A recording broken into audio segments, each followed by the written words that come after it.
और मेरे बिजनेस की शुरुआत भी गुरुजी के माध्यम से ही हुई। इन्होंने मुझे इम्यूनोडॉक दिया था मेरी एलर्जी के लिए।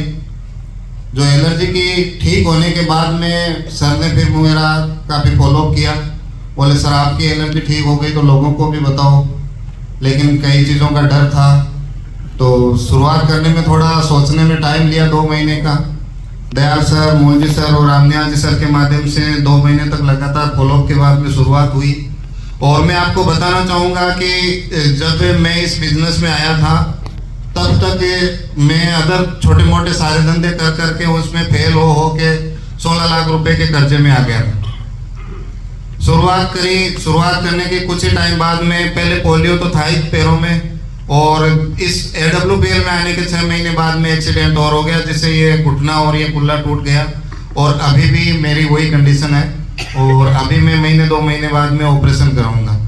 जुनून इतना था कि मतलब मैंने, डॉक्टर ने साफ बोला था ऑपरेशन तो हर हालत में करवाना ही पड़ेगा, चाहे आप कभी भी करवा लो। लेकिन मकसद एक ही था कि जैसे सर बोलते हैं ना कि सब काम रोक दो, टारगेट हो तो, ऐसे कुछ डायलॉग होते हैं। तो मेरा एक ही मकसद था कि डायमंड बन के ही ऑपरेशन कराऊंगा, तब पहले नहीं करवाऊंगा। तो अभी मुझे गुरुजी की तरफ से परमिशन मिली है कि अब आप खुद करवा सकते हो, तो अभी नेक्स्ट महीने में ये करवाऊंगा। इसके बाद में आपको मैं बताना चाहूँगा कि बहुत सारे लोगों के बहुत सारे बहाने होते हैं, छोटी छोटी बातों पे नेगेटिव भी होते हैं। आज लेग चलाने का बहाना, लीडर है, आपके सामने बात करने में कोई झिझक नहीं है। बहुत सारे लोगों को ये रोना होता है कि सर मेरी एक लेग नहीं चल रही, सीनियर मेरी एक लेग नहीं चल रहा। तो मैं गुरुजी को धन्यवाद देना चाहूँगा कि इन्होंने मुझे दोनों लेग चलाने का मौका दिया, दोनों लेग अपने दम पर, दोनों साइड में।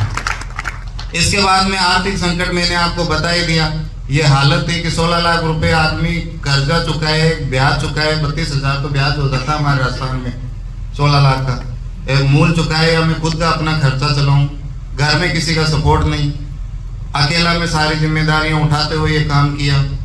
पहले राजस्थान में किया, इंसेटिव चलाया, और इंसेटिव जब काफ़ी थोड़ा आगे निकला तो फिर मैं और गजाधर सर सूरत के लिए निकले।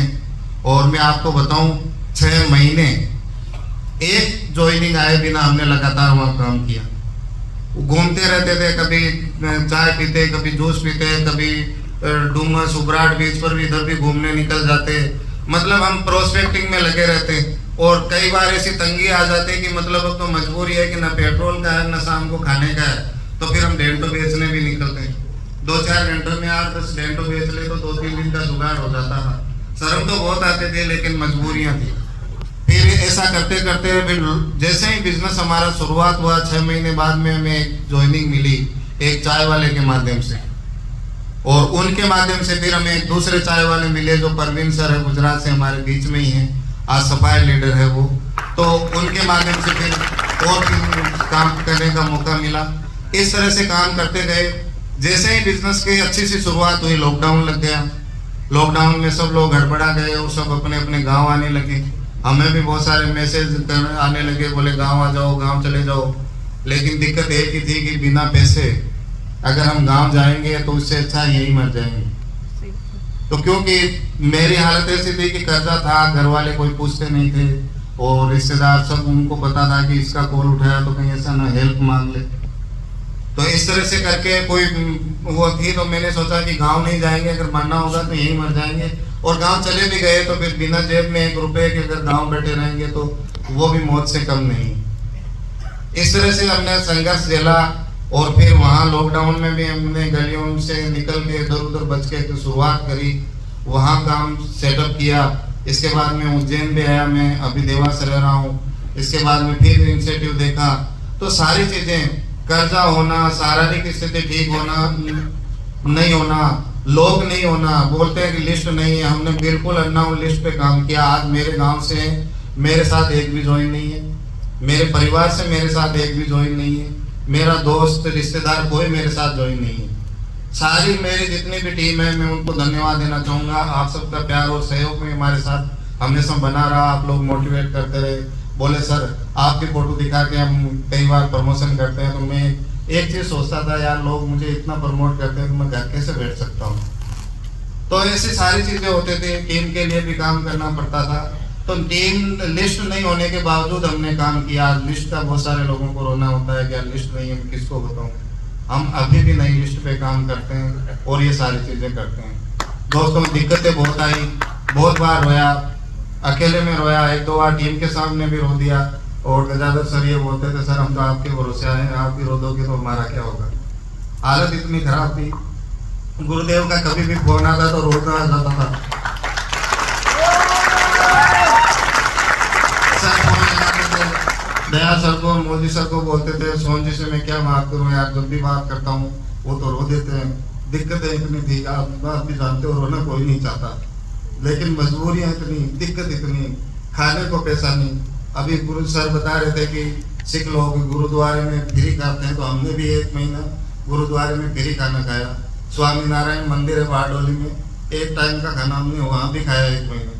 इतनी मजबूरियां, मतलब या तो भर जाओ या कुछ कर जाओ, ये वाली परिस्थिति थी। और सोचा भी कई बार कि यार जिंदगी खत्म कर ले, लेकिन नहीं, ये विचार था कि एक कदम और, एक प्रयास और करेंगे, एक प्रयास और करेंगे।